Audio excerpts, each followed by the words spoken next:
अमृत के धार केहू केतनो पियाई एगो माई बिना कैसे करे जवा जुड़ाई ये भाई एगो माई बिना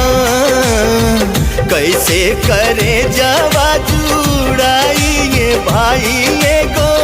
माई बिना।